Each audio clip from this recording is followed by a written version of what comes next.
The World Welterweight title, unified,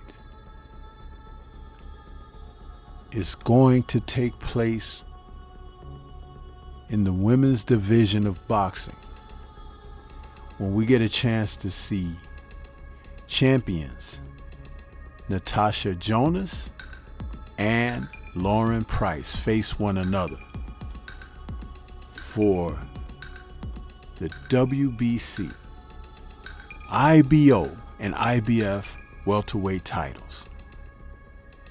This is going to take place in Royal Albert Hall, Kensington,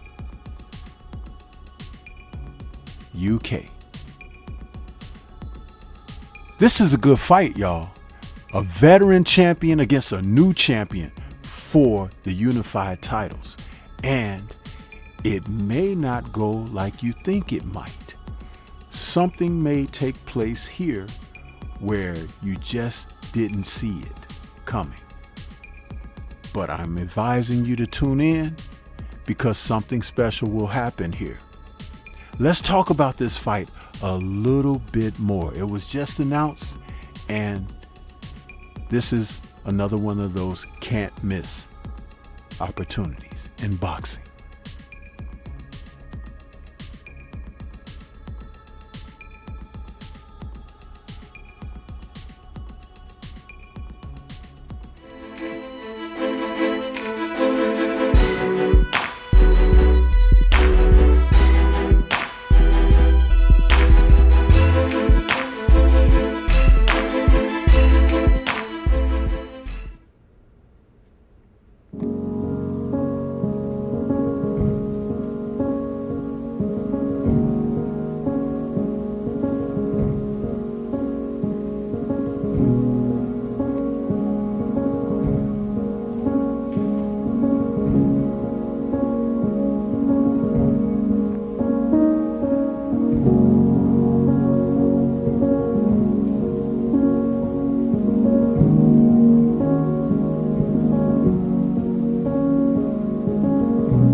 Titles in boxing can be held by either titleists or champions. And on March 7th, we're going to get a chance to see two champions come together, unification in the welterweight division, when Natasha Jonas takes on Lauren Price. Jonas is a fighter that's been around for a while, and Price is new on the scene. And it was just recently announced that they are going to come together for unification in March. But they were on Talk Sport Boxing. Link will be in the description box. And they were talking about how they saw one another. Now, let's keep in mind that Natasha Jonas is 40 years of age and a southpaw. She's 5'8". Price is 30 years of age, a southpaw, and 5'5.5". But both of them have warrior spirit. And when they appeared on Talk Sport, it was interesting what they had to say about one another. Let's take a listen. And it's Natasha Jonas taking on Lauren Price. It's a fight that a lot of fight fans are extremely excited for, and I'm delighted that both these champions have decided to come and join us on a Saturday night. This is great stuff. Natasha, Lauren, welcome to the show. How are you both? You well? Good, thank you. Yeah. Brilliant. Now, obviously, we've got two of you at the same time, so it could be a bit of a nightmare with conversation. So I'm going to start with you, Natasha, if I may first, if that's okay. Yeah, go ahead. Obviously, multi-weight world champion, collecting belts for fun. I don't know where you're keeping all these in your house and what have you.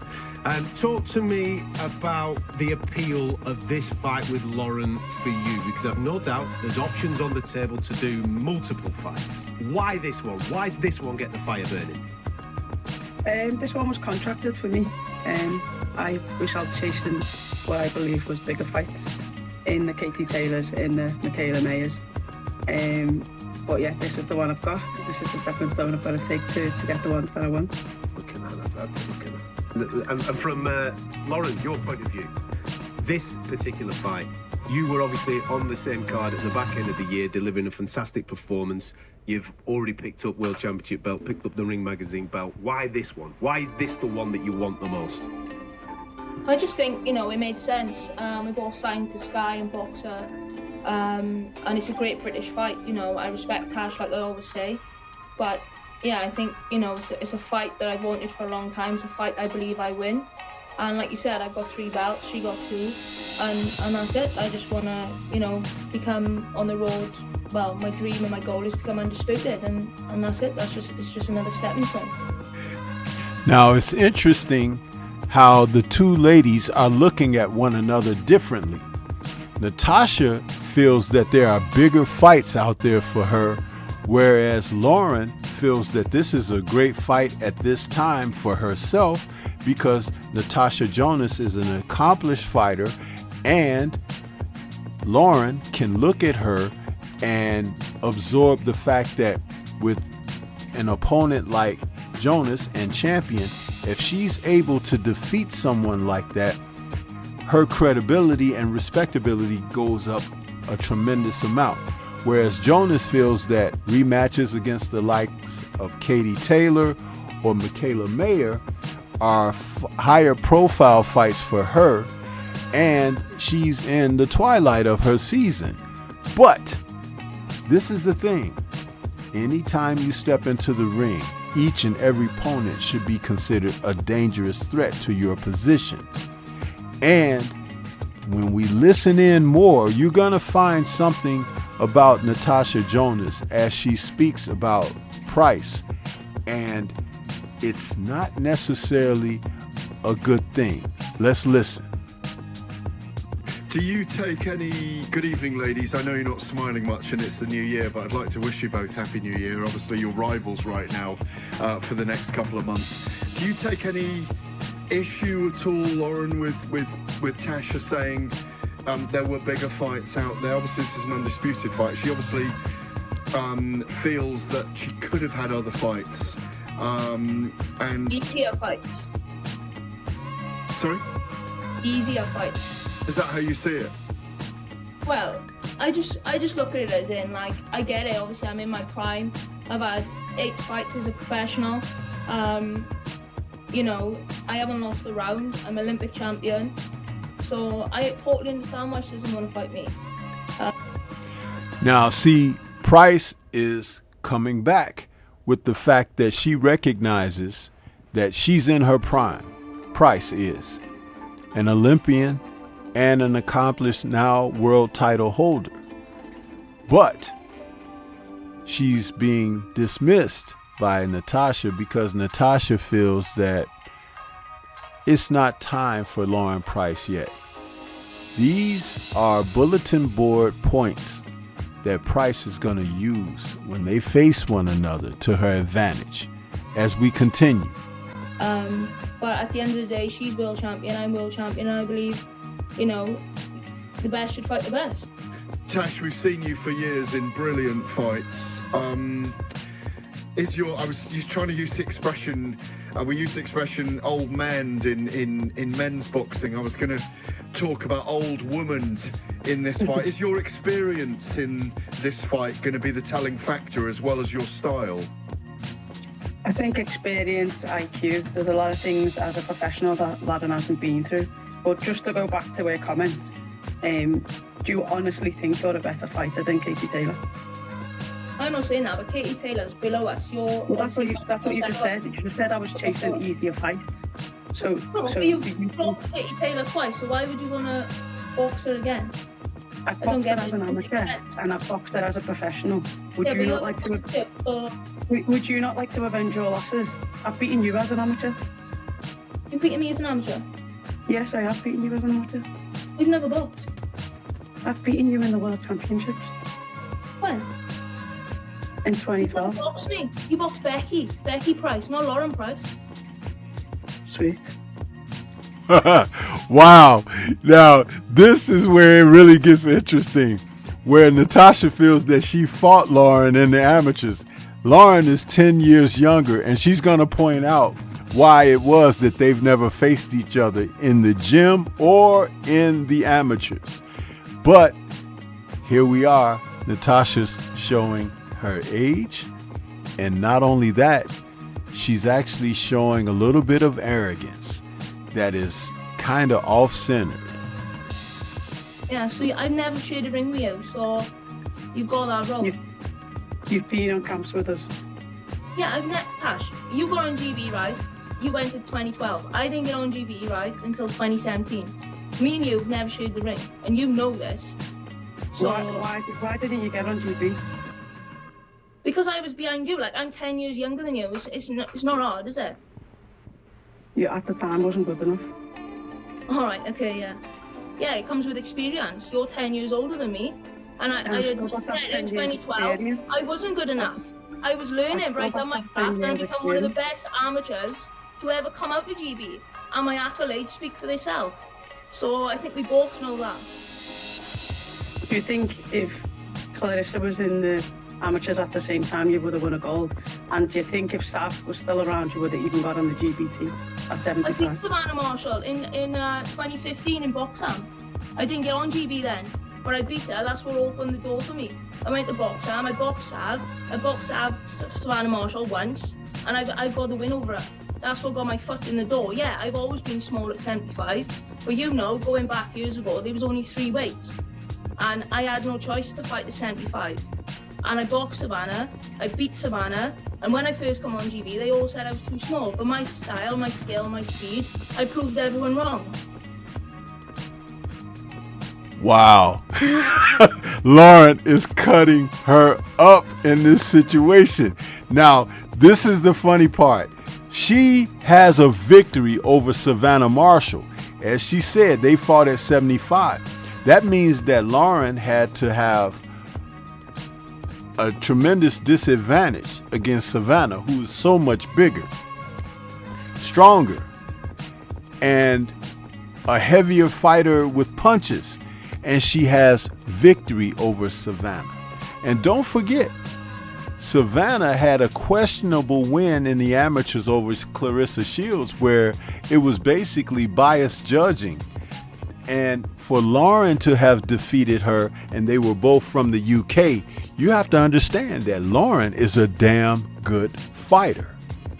So, this whole thing right here, even though it's one of the first times that they're coming together to talk about their upcoming fight, Natasha Jonas is already starting out from the rear, and it's not looking very good for her.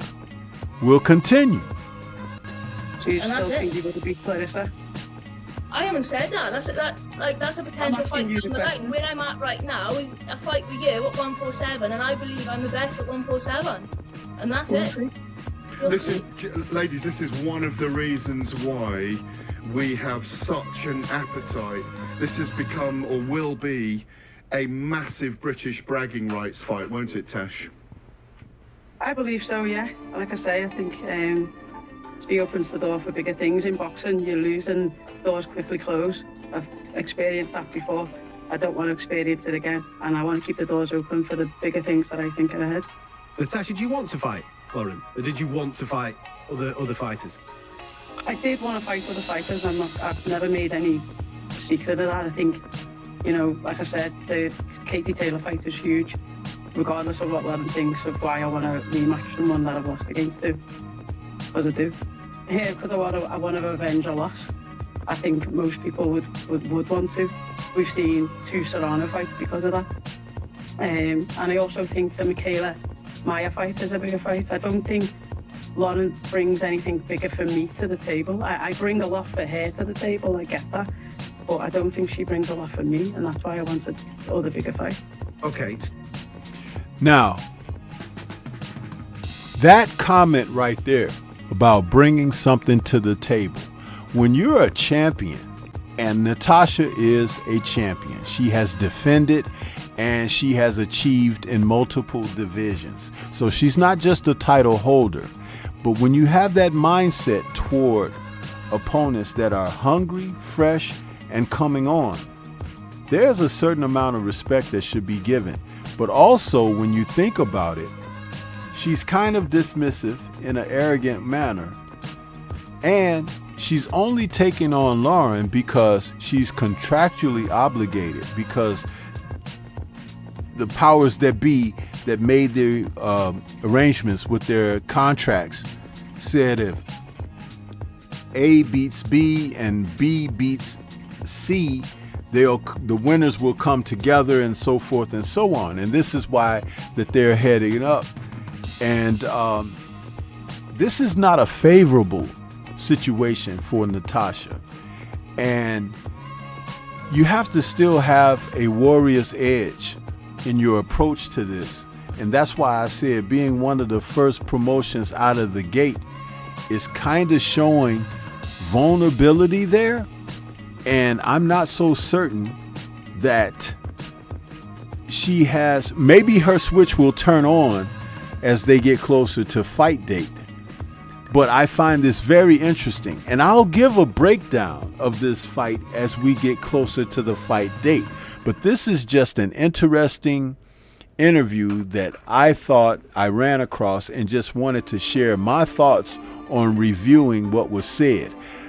I am not going to play any more of it. I will put the link in the description box so you all can check it in its full entirety. But I found it a very interesting piece for two champion fighters that are going to face each other coming up very soon. This is Stormy B-Man. Shout out to the mighty LDBC and Liberated Perspective, a third eye view of the world. For more content such as this, please like, comment, subscribe, and share. Leave comments and let's discuss. What are your thoughts about this early meeting of the minds about two fighters who will face each other on March 7th, Friday, 2025? I think it's going to turn into one heck of a barn burner. And if you've seen either of these ladies' fights, their styles are contrasting. So it's not going to be a thing where it should be boring whatsoever. This should be a real mix-up. And I can't wait. Peace to everyone out there. And everyone, please remain safe.